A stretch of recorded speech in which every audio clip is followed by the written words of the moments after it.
if you haven't heard, I am planning, before I arrive back in Baltimore, to take a little vacation and do a little bit of traveling across the country on my bicycle. Many of you know that this has always been a passion of mine, and I've talked to you about some of my trips. But I've planned one now. This is the dream trip. This is the bucket list trip. And this is my chance. And I'll say, too, that working here has taught me that you have to grab life when you got a chance, because tomorrow is not promised.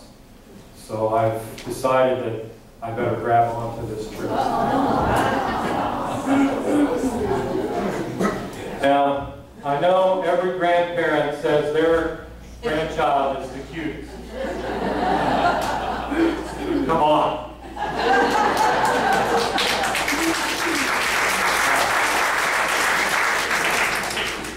This is one of the main things I'm going home to. And you can see where my heart is. And I got two more just like them waiting for me. So I'm excited about that. This is Winter. Winter, this is a little older picture. Winter will be 3 years old this month. And his little brother is just under a year. And my son has a grandson who will be 3 this month as well. So you have 2 3-year-olds and a 1-year-old. So I'm excited to share this part of their life with them. I wanted to just give you an idea of what the plan is here.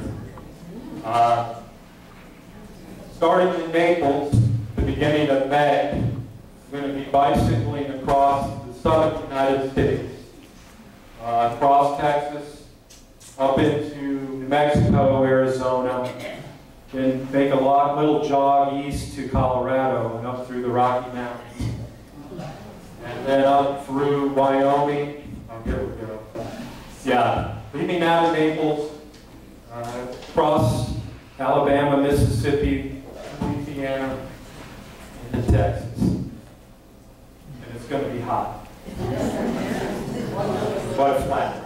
At least I'm counting on that until I get to the hill country in Texas.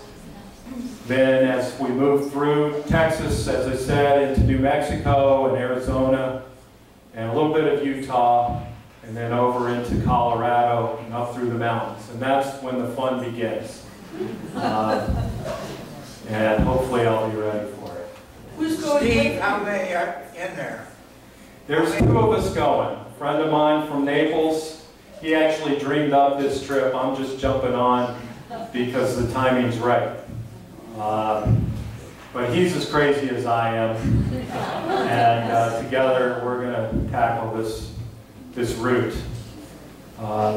Once we get up into Wyoming, into Yellowstone, the Grand Tetons, and then up into Montana, and up to Glacier National Park, and into Canada.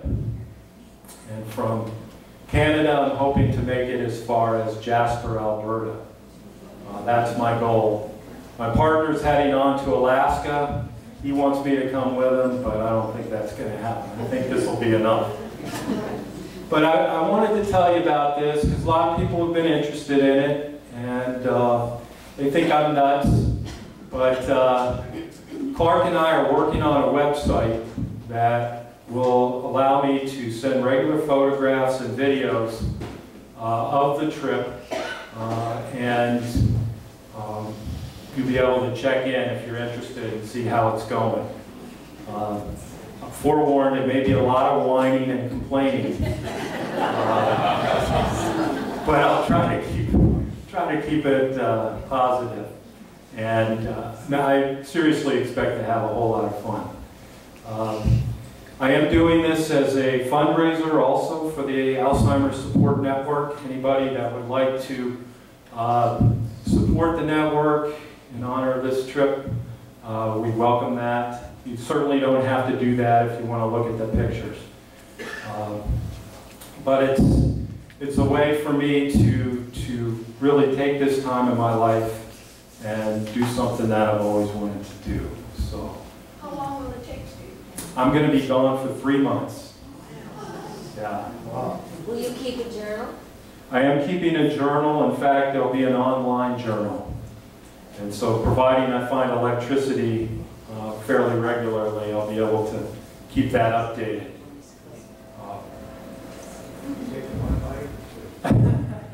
Taking just one bite, that's all I can handle.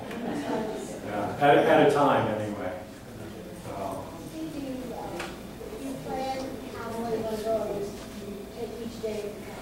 And I'm glad you mentioned that, because this idea of living in the moment, for me, really captures what I love about bicycle touring.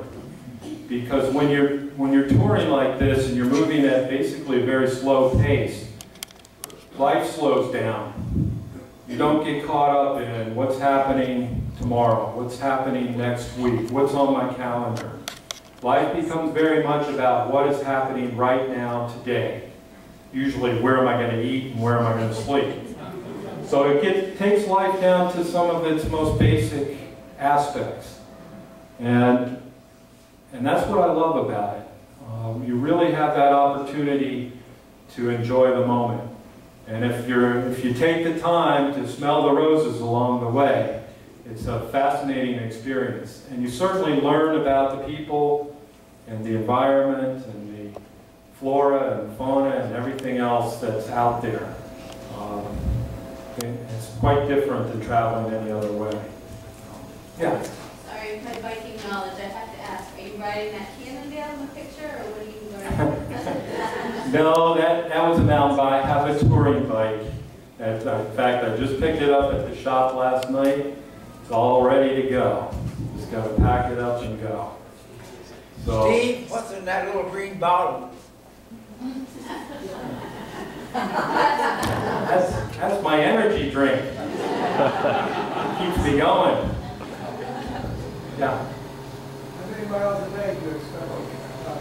Well, I'm thinking on average probably 60 miles a day.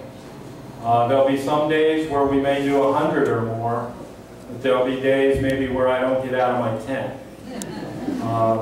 So that's, again, part of the moment. If it's pouring down rain and I don't feel like riding, then I have the option to just curl up in my sleeping bag and wait it out. Or if it's a good day and we're moving and things are going, then hopefully we'll cover some good mileage. So I pretty much need to average 60 a day in order to finish at the end of 3 months. What are your key safety provisions? Key safety provisions. Just trying to stay aware of what's happening. I mean, I don't carry a gun or anything like that. That's a question people ask me a lot. Do you carry a weapon with you? I do not. My feeling is that you bring something like that along, you may end up having to use it. I do have a canister of bear spray. Anybody know what that is? Yeah, a big canister, and it's like pepper spray, and it hopefully keeps the bears away. I've been told to expect bears. So, Grace. How are you going to get back home? Are you going to fly? How am I going to get back home? Yes, when I finish up in Alberta, I plan to ride over to Calgary and fly home. I'll ship my bike home. Yeah. And I know why you stayed down here. Your grandchildren are now 3. You didn't want to go through the terrible truth. I think I'm busted. Yeah. I was talking to my wife this morning and the baby was screaming its head off, and I said, I've got a talk to do. I can't talk to you anymore. I may not be able to get away with that going forward. Tom. Steve, as a member of the board of the Alzheimer Support Network and as Vice President, I want to officially thank you for all you've done for us. It's been really great.